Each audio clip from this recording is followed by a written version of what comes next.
ನಮಸ್ತೆ ಎಲ್ಲರಿಗೂ, welcome back to Sonu Chinnu channel. I hope ಎಲ್ಲರೂ ಚೆನ್ನಾಗಿದ್ದೀರಾ ಅಂದ್ಕೊಂಡಿದ್ದೀನಿ.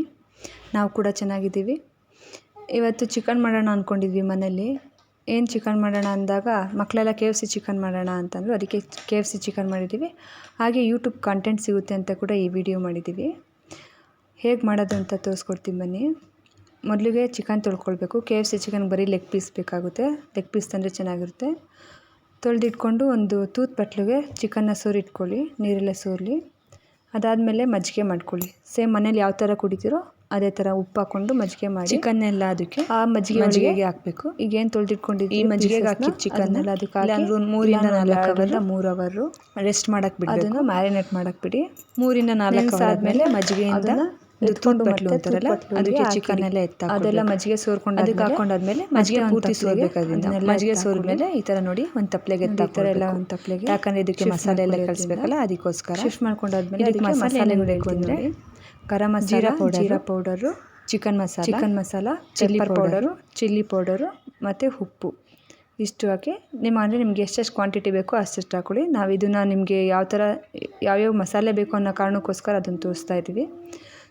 ನಂತರ ಶುಂಠಿ ಬೆಳ್ಳುಳ್ಳಿ ಪೇಸ್ಟು ತುಂಬ ನುಣ್ಣಗೆ ರುಬ್ಬಬೇಕು. ತರಿ ಇದ್ದರೆ KFC ಚಿಕನ್ಗೆ ಚೆನ್ನಾಗಿರಲ್ಲ.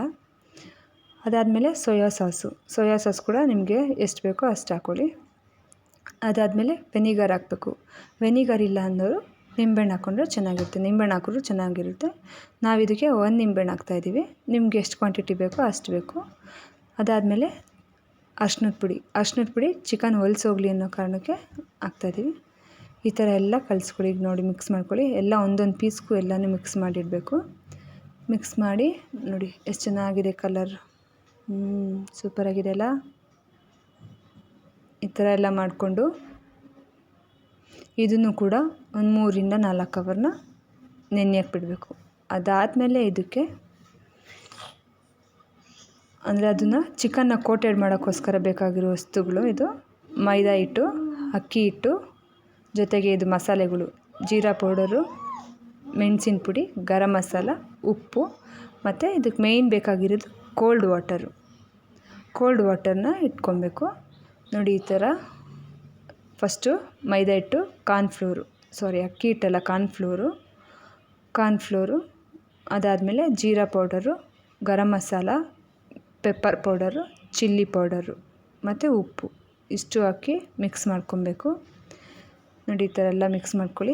ಮಿಕ್ಸ್ ಮಾಡ್ಕೊಂಡಾದ್ಮೇಲೆ ನಂತರ ಸ್ಟವ್ ಹಚ್ಚಿ ಬಾಣಲಿ ಇಟ್ಕೊಳ್ಳಿ. ಅಂದರೆ ಈ ಥರಕ್ಕೆ ಬಾಣಲಿ ಯಾವ ಥರ ಇರಬೇಕು ಅಂದರೆ ಸ್ವಲ್ಪ ಆಳವಾಗಿ ಕಡಾಯಿ ಥರ ಇರಬೇಕು. ಅಂಥದ್ರಲ್ಲಿ KFC ಚಿಕನ್ ಮಾಡಬೇಕು. ಯಾಕಂದರೆ ಅದು ಒಳಗಡೆ ಹೋಗಿ ಬೇಯಬೇಕು. ಮೇಲೆ ಎಣ್ಣೆಯಲ್ಲೇ ಬೇಯೋಂಗಿಲ್ಲ, ಅದು ಒಳಗಡೆ ಫುಲ್ ಹೋಗಿ ಬೇಯಬೇಕು. ಅದಕ್ಕೋಸ್ಕರ ಕಡಾಯಿ ಥರ ಇರೋದನ್ನು ಎಣ್ಣೆ ಕಾಯಿಸ್ಕೊಳ್ಳಿ. ನೋಡಿ ಈ ಥರ ಚಿಕನ್ನ ಕೋಟೆಡ್ ಮಾಡಬೇಕು. ಒಂದು ಸಲ ಕೋಟೆಡ್ ಮಾಡಿ ಕೋಲ್ಡ್ ವಾಟರೊಳಗೆ ಹಚ್ಚಿ ಇನ್ನೊಂದು ಸಲ ಕೋಟೆಡ್ ಮಾಡಬೇಕು. ನೋಡಿ ಈ ಥರ ಎಲ್ಲ ಕೋಟೆಡ್ ಮಾಡಿಕೊಂಡು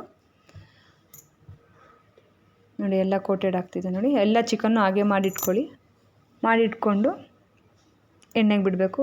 ಇನ್ನೂ ಯಾರ್ಯಾರು ನನ್ನ ಚಾನಲ್ ಸಬ್ಸ್ಕ್ರೈಬ್ ಆಗಿಲ್ಲ, ಪ್ಲೀಸ್ ನನ್ನ ಚಾನಲ್ ಸಬ್ಸ್ಕ್ರೈಬ್ ಮಾಡಿ, ಶೇರ್ ಮಾಡಿ, ಸಪೋರ್ಟ್ ಮಾಡಿ. ನೋಡಿ ಫುಲ್ಲು ಕ್ರಿಸ್ಪಿಯಾಗಿ ಬರುತ್ತೆ. ಕಾರ್ನ್ಫ್ಲೋರ್ ಹಾಕಿರೋದ್ರಿಂದ ಕ್ರಿಸ್ಪಿಯಾಗಿ ಬರುತ್ತೆ. ಬಿಸಿಯಲ್ಲಿದ್ದಾಗ ಚೆನ್ನಾಗಿರುತ್ತೆ.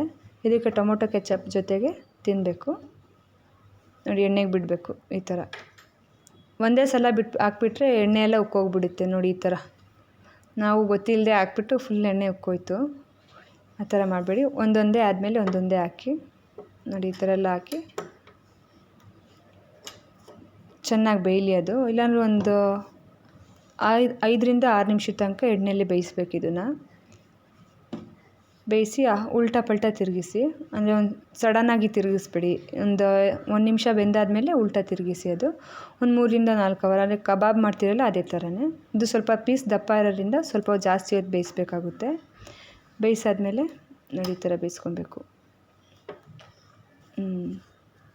ಕಲರ್ ಬೇಕು ಅಂದರೆ ನೀವು ಕೇಸರಿ ಕೂಡ ಹಾಕ್ಕೊಳ್ಬೋದು. ಇದಕ್ಕೆ ನಾವು ಇಲ್ಲಿ ಯಾವುದು ಕಲರ್ಗೆ ಇದು ಮಾಡಿಲ್ಲ. ಅದೆಲ್ಲ ಒಂದು ತಟ್ಟೆಗೆ ಎತ್ಕೊಂಡು ಈ ಥರ ಸರ್ವ್ ಮಾಡಿ. ಚೆನ್ನಾಗಿದ್ದವ್ರು ಕಮೆಂಟ್ ಬಾಕ್ಸಲ್ಲಿ ಕಮೆಂಟ್ ಮಾಡಿ. ಕೆಚಪ್ಪಲ್ಲಿ ತಿಂದರೆ ಚೆನ್ನಾಗಿರುತ್ತೆ. Thank you so much. Next ಇನ್ನೊಂದು ವಿಡಿಯೋದಲ್ಲಿ ಬರ್ತೀನಿ.